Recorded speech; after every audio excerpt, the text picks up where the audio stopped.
Assalamualaikum warahmatullahi wabarakatuh. Hai, perkenalkan nama saya Yuyun Angelina dengan NIM 06141282025030 dari kelas Indralaya PG PAUD Universitas Sriwijaya dengan dosen pengampu Ibu Dr. Anda Sri Sumarni MPD dan Ibu Mayumi Rentina MPD. Di sini saya akan mengajarkan tentang hakikat, tahapan, metode, dan karakteristik pengembangan nilai agama dan moral pada anak usia dini. Baiklah teman-teman, yang pertama ialah hakikat pengembangan nilai agama dan moral pada anak usia dini. Pengembangan nilai agama dan moral erat kaitannya tentang budi pekerti seorang anak, sikap sopan santun, kemauan melaksanakan ajaran agama dalam kehidupan sehari. Kata moral berasal dari bahasa Latin, mos, yang berarti kebiasaan atau adat. Dalam bahasa Inggris dan banyak bahasa lainnya termasuk bahasa Indonesia, kata mores masih dipakai dalam arti yang sama. Moral dapat dimaknai sebagai nilai-nilai dan norma-norma yang menjadi pegangan pada seseorang atau suatu kelompok untuk mengatur tingkah lakunya.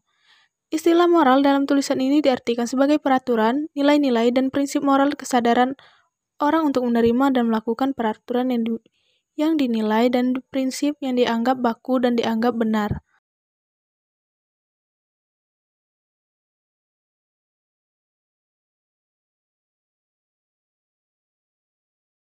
Sedangkan nilai agama berasal dari bahasa Sanskerta yaitu yang berarti tidak dan gama yang berarti kacau.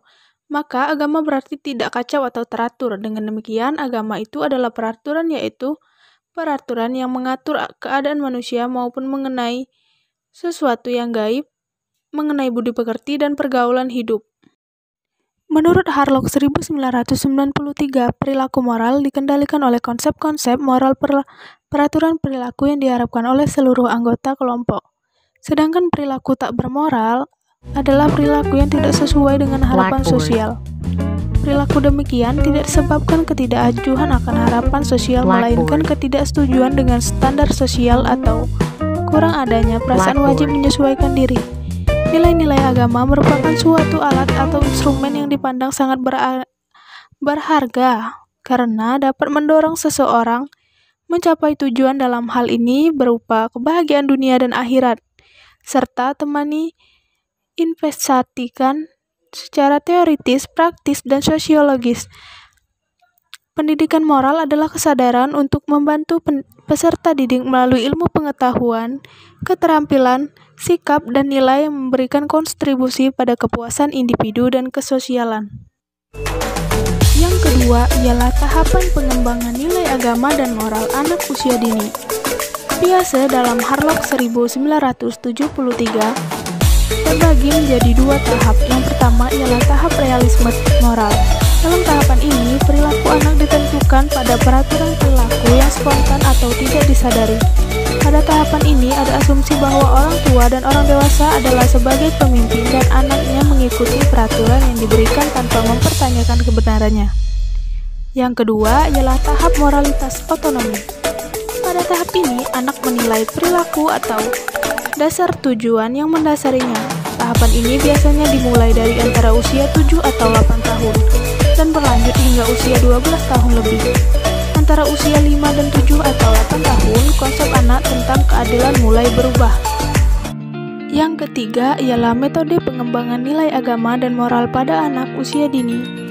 Yang pertama ialah metode bercerita. Metode bercerita dapat dijadikan metode untuk menyampaikan nilai-nilai yang berlaku dalam masyarakat. Dalam cerita atau dongeng dapat ditanamkan berbagai macam nilai moral, nilai agama, nilai sosial, nilai budaya, dan sebagainya. Ketika bercerita, seorang guru juga dapat menggunakan alat peraga untuk mengatasi keterbatasan anak yang belum mampu berpikir secara abstrak. Yang kedua ialah metode bernyanyi. Metode bernyanyi adalah suatu pendekatan pembelajaran secara nyata yang mampu membuat anak senang dan bergembira. Anak diarahkan pada situasi dan kondisi psikis untuk membangun jiwa yang bahagia, senang menikmati keindahan, mengembangkan rasa melalui ungkapan kata dan nada. Yang ketiga ialah metode bersyair. Pendekatan pembelajaran melalui kegiatan membaca saja merupakan salah satu kegiatan yang akan menimbulkan rasa senang, gembira, dan bahagia pada diri anak. Yang keempat ialah metode karya wisata. Metode ini bertujuan untuk mengembangkan aspek perkembangan anak taman kanak-kanak yang sesuai dengan kebutuhannya. Tujuannya, berkarya wisata ini perlu dihubungkan dengan tema-tema yang sesuai dengan pengembangan aspek perkembangan anak taman kanak-kanak. Tema yang sesuai seperti binatang, pekerjaan, kehidupan kota atau desa, pesisir, dan pegunungan. Yang kelima ialah metode pembiasaan. Metode pembiasaan terkait dengan penanaman moral lebih banyak dilakukan melalui pembiasaan tingkah laku dalam proses pembelajaran.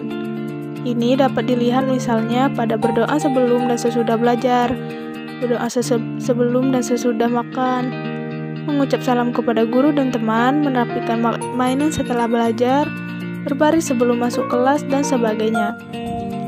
Yang keenam ialah metode bermain. Metode bermain ternyata banyak sekali terkandung nilai moral, diantaranya mau mengalah, kerjasama, tolong-menolong, budaya antri, dan menghormati teman. Nilai moral mau mengalah terjadi manakala siswa mau mengalah terhadap teman lainnya yang lebih membutuhkan untuk satu jenis mainan. Yang ketujuh ialah metode outbound. Metode outbound merupakan suatu kegiatan yang memungkinkan anak untuk bersatu dengan alam. Melalui kegiatan outbound, siswa akan dengan leluasa menikmati segala bentuk tanaman, hewan, dan makhluk ciptaan Allah yang lain. Yang kedelapan ialah metode bermain peran. Metode ini merupakan salah satu metode yang digunakan dalam menanamkan nilai-nilai moral kepada anak. Dengan bermain peran, anak akan mempunyai kesadaran merasakannya jika ia menjadi seseorang yang dia perankan dalam kegiatan bermain peran. Yang kesembilan, metode diskusi. Metode ini adalah metode untuk mendiskusikan tentang suatu peristiwa, biasanya dilakukan dengan cara siswa diminta memperhatikan sebuah tayangan dari CD. Kemudian setelah selesai, siswa diajak berdiskusi dengan tayangan. Isi diskusinya antara lain mengapa hal tersebut dilakukan, mengapa hal itu dikatakan baik, mengapa harus menyayangi, dan sebagainya. Yang keempat, karakteristik perkembangan nilai agama dan moral anak usia dini. Kolbuk menjelaskan bahwa karakteristik perkembangan nilai agama dan moral pada anak usia dini terbagi menjadi 3, yaitu setiap tahap memiliki jenis pemikiran moral yang berbeda, bukan hanya peningkatan pemahaman konsep moralitas. Yang kedua, tahap-tahap tersebut terjadi dalam urutan langkah yang sama sehingga tidak ada loncatan atau langkah mundur ke belakang. Dan yang ketiga ialah tahap-tahap merupakan proses. Hal tersebut berarti anak-anak memahami semua tahap yang ada di bawah mereka dan barangkali memiliki pemahaman yang tidak lebih banyak dari orang yang ada di atasnya. Anak tidak dapat memahami tahap yang lebih tinggi tanpa memperhatikan dorongan pembelajaran dan latihan.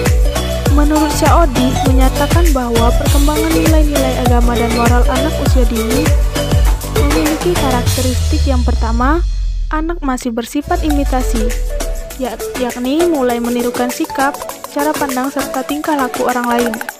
Yang kedua, anak bersifat internalisasi, yaitu anak sudah mulai bergaul dengan lingkungan sosialnya dan mulai terpengaruh dengan keadaan lingkungan tersebut.